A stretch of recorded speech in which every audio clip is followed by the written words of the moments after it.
40 آیتا او په دې صورت کې 45 آیاتونه دي 45 آیاتونه دي پکې وثلاث رکوعات او 3 رکوعګانې دي پکې په دې صورت کې د ټول لړمبې چې کم ټکي ذکر شوی دی قاف نو دا قاف د دې معنی الله ته معلومه ده د دې معنی چې دا الله پاک ځان سره پټه ساتلې ده بیا ورپسې والقرآن المجید الله پاک په خپل قسم خوري الله پاک وی قسم می دی په دې قرآن باندې چې دا قرآن ډېر لوی شان والا کتاب دی او بېشکه چې د ډېر لوی شان والا کتاب دی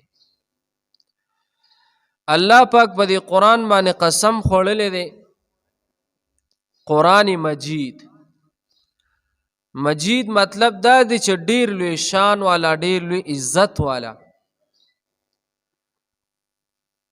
حدیث مبارک کې راځي رسول الله مبارک وی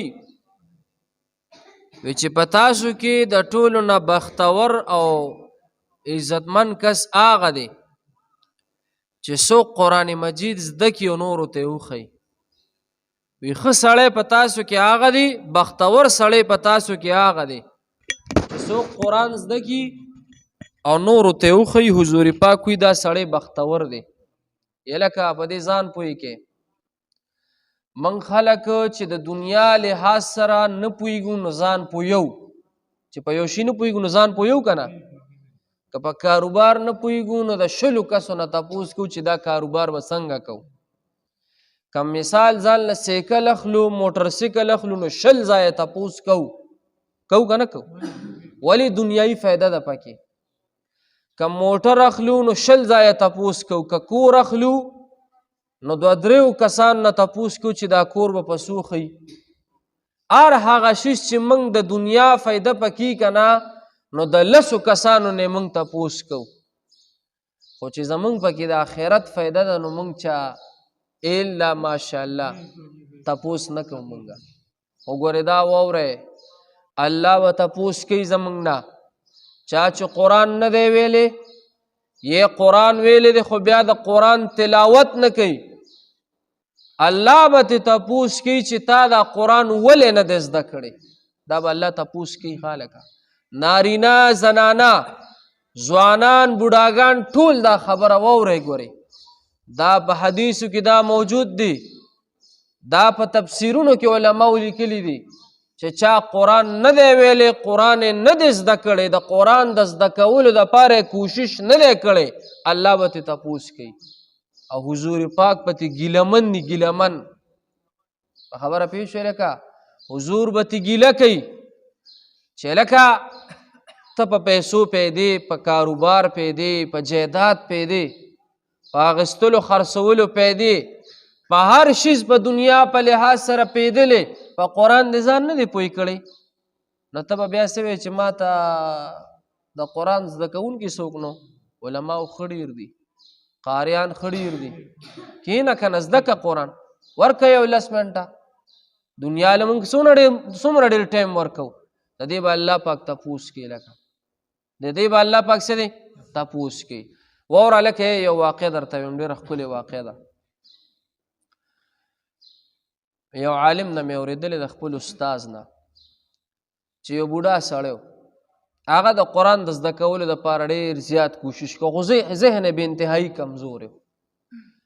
هر ځای ته به تلو استاد سره به کېناستو کور به سبق راواستو قرآن به وي په آخره کې قرآن زده کو خو زده کېدو یې نه خو هغه خپل کوشش پې کو چې یاره زه دا قرآن زده کم خو ذهن یې دومره کمزوری شوی چې استاد به ورته سبق وښودو نو اټکې به تېر و بیا نو ده به هغه استاد نه به چې سبق ووي نو بیا به لاړ او قرآن مجید به یې کولو کو نو چې قرآن مجید به یې کولو کو نو هغه ټکې به تېر شوی ذهن یې کمزوري شوی د ډېر عمر خو بیا هم د هغه کوشش ته ګوره هغه به قرآن کولو کو وي یا الله دا قرآن ستا کتاب دی ستا کلام دی ستا خبرې دي تا په پیغمبر نازل کړی دی زما په ایمان دی خو نور پې پوهېږم نه دا به وي او په یو ټکي به داسې ګوته ګرځوله. خدای ډېر مې کوشش وکړو استاد سره م کېناستم یادېږي راته نه ذهن مې کمزور دی خو خدای ستا کلام دی زما په ایمان دی دا به وي بس هغه ګوته به یې پې داسې ګرځوله. هغه چې وفات شو چا په خوب کې ولیدو خوب کې چا ولیدو چې خدای در سره څه معامله وکړه وی الله پاک وبخلم. وی څنګه الله پاک وبخلې کم داسې عمل دی کړی وی نور عملونه خو مې ټول قابل قبول نه و ځکه ټوله زندګي مې هسې تېره کړې وه خو یو عمل مې الله پاک ته قبول او په هغې الله پاک وبخلم. هغه عمل دا چې قرآن مې زده کو زده کېدو نه کوشش مې کو چې زده شي او ما به قرآن کولو کو چې د استاز نه به مې سبق وي هغه به راته وښودو خو زده به مې نه شو نو ما به قرآن کولو کو او ګوته به مې پې ګرځول او ما به وي چې خدای دا ستا کلام دی حق کلام دی زما په ایمان دی خو خدای کوشش کوم زده کېږي نه وی په دې قرآن په دې زده کړې باندې الله پاک وبخلم. هلکه قرآن زده کې د الله پاک موږ ته ښکلی کتاب را کړی اوس هم چې چا نه زده کړی ګوره لوی مقدر سره زده کې قرآن زنانو نه زده کړی کور کې راوالی زمونږ نیکه الله دې وبخي زما د والدې پلار هغه قرآن اول نه نو ویلی قرآن آخر کې قرآن شروع کو ووره قرآن شروع کو په آخر کې او کله جماعت کې استاد نه ټکي وایي کله کور کې راخسته قرآن بیا پوره کو چې قرآن پوره کو د هغه د ځنکدن حالت چې کله وفات کېدو ماماګان مې وی په ښکلي تیز اواز سره وي چې لا اله الا الله محمد رسول په خبره پوه شوې هغه دوه درې نوکرۍ هم کړې وې او د چا خبره لوی لوی بدماشانو سره لوی لوی خلکو سره ګرځېدلو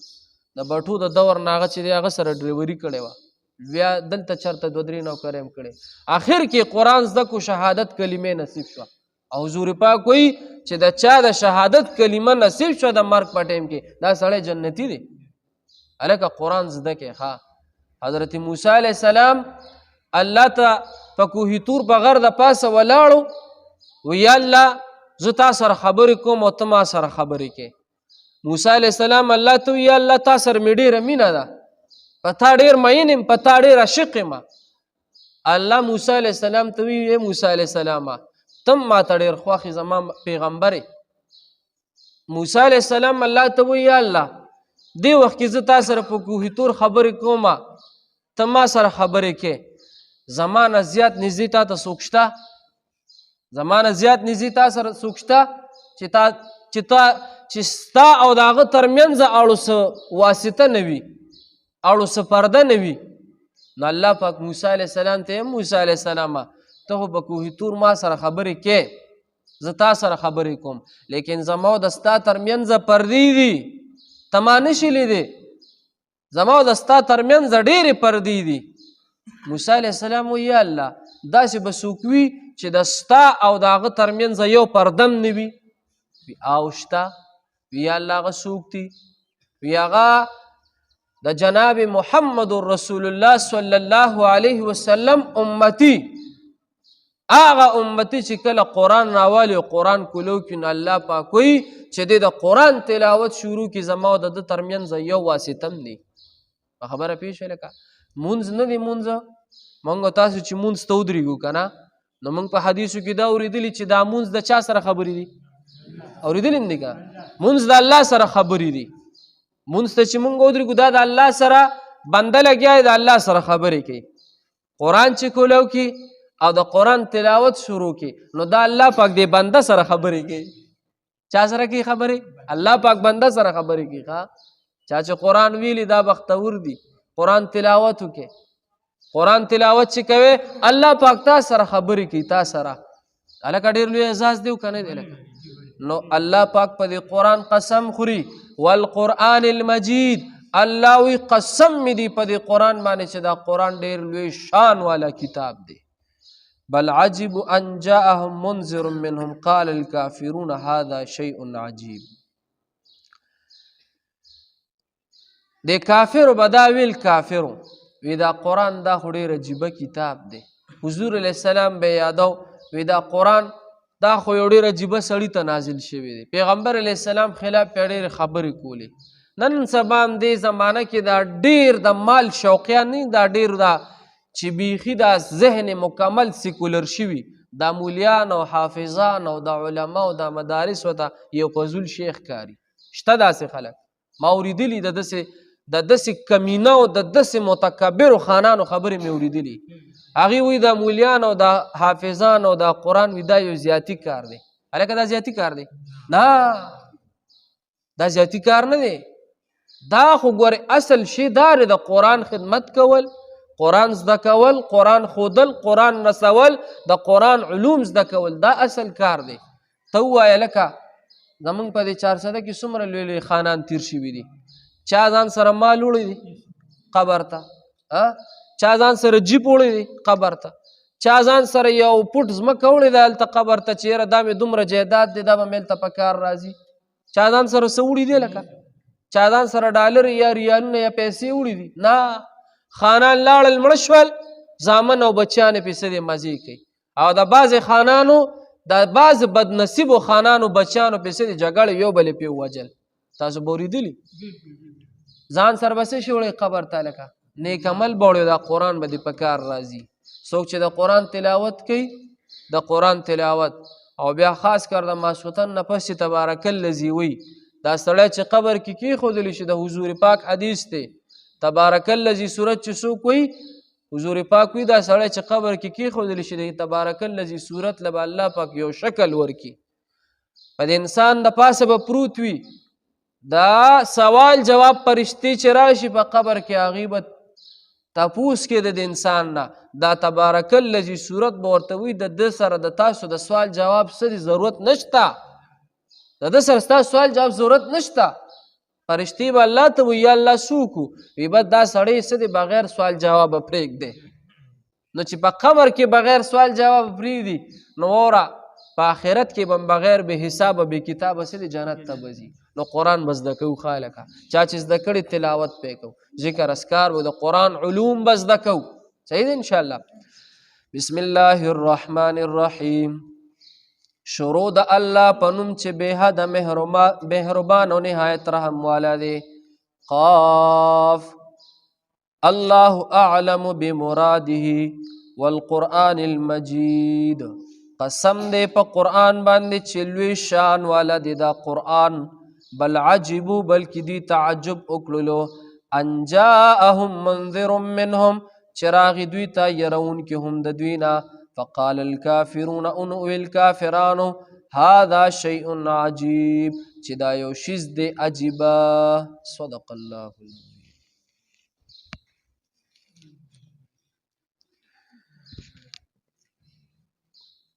خجی هلکه یو مسله وره پرونم یو کس تپوس کړو خو تاسو یې واورئ. د روژې په حالت کې که روژهدار ته روژه یاده نه وه روژې نیولې ده او بیا ترې روژه هیره وه او خوراک څښاک یې وکړلو نو که دا فرضي روژه ده که دا د رمضان روژه ده که دا نفلي روژه ده خو په هیره باندې خوراک وکړو یا په هیره باندې څښاک وکړو اوبه وڅښلې خیال یې نو بس د خوب او راپاڅېدو د کولر نه اوبه وڅښلې نو د دې سړي دا روژه نه ماتیږي. خالقه په هیره باندې خوراک څښاک کول روژه نه ماتیږي. د دې په منځ کې بیا علما یو بله مسله بیانوي وایي که کوم سړي د روژه ته هیره او په هیره باندې څه دی اوبه څښلې یا خوراک یې کو او ستا به ته خیال شو چې لکه دا خو د دې سړي روژه و دی اوبه څښي یا خوراک څښاک کوي. علما وایي چې دې سړي ته وګوره که دا سړی ځوان او هټه کټه و ناواز پې وکړه چې لکه ستا خو روژه ده تا نه هیر دی خو ستا خو روژه ده نو هغه به خپل خوراک څښاک بند کړي روژه به ورته یاده شي. او که نه دا سړی کمزوري و بوډه و کمزوري و روژې نیولې او خوراک څښاک یې کو نو بیا علما وایي چې ځان پرې نه غرضه که بیا ورته مه وایه چې ستا روژه ده بس دا ده ته د الله د طرف نه څه دی یو احسان دی. پوه شئ لکه نو په هیره باندې که چا خوراک څښاک وکړو روژې څه دی لکه نه ماتیږي. بله د روژې په حالت کې که چا په سترګو کې رانجه واچول روژې د په سترګو کې رانجه واچول او بیا د رانجو هغه رنگ چې دی د رانجو هغه اثر کله کله چې دومره ډېر رانجې چولې او دی اوده شي چې راپاسي نو بیا په لاړو کې هغه د رانجو اثر ښکاره کېږي چې دې لاړې توکي نو بیا د رانجو هغه توروالی پکې ښکاري نو که چېرته د رانجو هغه اثر په لاړو کې ښکاره شو نو په دې روژه نه خرابېږي خالکه په خبره پوه شوې لکه د روژې په حالت کې که چا په سترګو کې رانجه واچول نو په دې باندې روژه نه ماتېږي که چا د روژې په حالت کې په سترګو کې دارو واچول دارو سترګې خوږېدې دارو پکې واچول نو په دې باندې روژه څه دی لکه نه ماتېږي خالکه دا شانتې که چا د روژې په حالت کې سر غوړ کو ګیرې غوړه کړله نو په دې باندې څه دی لکه روژه نه خرابېږي وصلی الله تعالی علی خیر الحمد لله رب العالمين والعاقبة للمتقين والصلاة والسلام على أشرف الأنبياء والمرسلين وعلى آله الطيبين وعلى آله وصحبه أجمعين خدای موږ چې سویل که زموږ نه څه کمی شوي یا الله ته موږ ټول معاف کړي او خدای پاکه دا درس په خپل دربار کې قبول کړي او یا الله د خپل رضا سبب یې وګرځي خدای پاکه موږ چې دا څومره روژې نیولې دا ټولې روژې په خپل دربار کې قبول کړي او یا الله روژو د خاطره د روژې د دې ښکلې میاشت د برکته زموږ د ټولو مشکلات ختم کړي خدای پاکه زموږ د ټولو پریشانۍ ختمې کړي د غمونو اپتونو مصیبتونو نه محفوظ کړي وصلی الله تعالی علی خیر خلق محمد و آله وصحبه